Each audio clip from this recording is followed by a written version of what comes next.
নমস্কার, সবাই কেমন আছেন? আর কিছুদিন পরেই মহারাষ্ট্রের ফেমাস ফেস্টিভ্যাল পালকি আসছে। সেই জন্য দেশের জায়গায় জায়গায় মেলা চলছে। আর এটা হলো আমি যে হাউজিংটায় থাকি সেই হাউজিংয়ে ছিল কালকে মেলা। তাই ছেলে মেয়েকে নিয়ে চলে এসেছিলাম একটু ঘুরতে। আর ঢুকেই প্রথমেই ছিল বিভিন্ন রকমের মশলা, আর তারপরেই ছিল এই কানের দুলের দোকানটা। প্রত্যেকটা কানের দুল খুবই সুন্দর, আর জানেন সবগুলো হচ্ছে কাপড় দিয়ে তৈরি করা। আর এদিকে দেখুন আরো প্রচুর দোকান ছিল। এটা হচ্ছে একটা বেড কভার আর নাইটির দোকান, আর তার পাশে ছিল হচ্ছে বিভিন্ন রকম স্ন্যাক্সের দোকান। এই যে গোল গোল যেগুলো দেখছেন পাপড়ের মতো, এগুলো কিন্তু পাপড় না, এগুলোকে খাকড়া বলে। আর বাচ্চাদের মেলায় নিয়ে আসা মানে তো ওদের তো আর জামা কাপড়, সাজার দোকান, মশলার দিকে চোখই পড়ে না।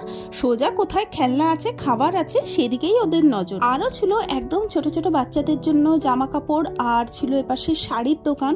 কিন্তু শাড়িগুলো ঠিক সেরকম পছন্দসই ছিল না, ওই জন্য আমি আর দেখলাম না। আর এইদিকে ছিল হচ্ছে বিভিন্ন রকমের চকলেটস আর মুখশুদ্ধির দোকান। আর আরও একটা দোকান দিয়েছিল খুব ভালো, এই যে এটা হচ্ছে চুড়িদার, কুর্তি আর 2 পিসের সেটের দোকান। বেশ ভালোই ছিল কালেকশন। আর এদিকে একটা সাজগোজের দোকানও দিয়েছিল। এখানের মধ্যে সব থেকে ভালো লেগেছিল আমার একটা ছোট্ট একটা টিকলি, যেটা আমি যখন রাজস্থানে গেছিলাম সেখানে প্রত্যেকটা বউদের মাথায় দেখেছিলাম এরকম গোল গোল টিকলি। আর এদিকে আমি একটু গয়নার দোকানে দেখাতেই আর ছেলে অমনি ছুটতে গিয়ে খেলনার দোকান থেকে ওর পছন্দসই একটা খেলনা তুলে নিয়েছে, ব্যাস আর কি। আর সত্যি কথা বলতে এই বাবলসগুলো না আমারও ভীষণ পছন্দের। আর এই দিকটা ছিল শুধু খাবারের দোকান, মোমো, ফ্রেঞ্চ ফ্রাই, আর এই আলু দিয়ে এটা যে কি করে আমি জানি না, কারণ আমরা এখনো কোনোদিনই খাইনি।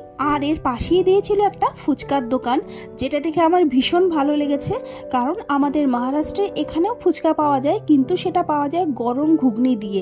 এই প্রথম আমি দেখলাম কোথাও আলু দিয়ে টক জল দিয়ে ফুচকা দিচ্ছে, সেই জন্য নিয়ে নিয়েছিলাম একটুখানি ফুচকা। আর আরও একটা জিনিস আমার খুবই ভালো লেগেছে, এই যে এটা হলো ধোকলা। আর এখানকার মহারাষ্ট্রিয়ান মানুষরা না এই সমস্ত জিনিসগুলো এত টেস্টি বানায়, যেটা বাইরে কোথাও এত টেস্টি পাওয়া যায় না। সব মিলিয়ে কাল খুব মজা করেছি। আজ আসি।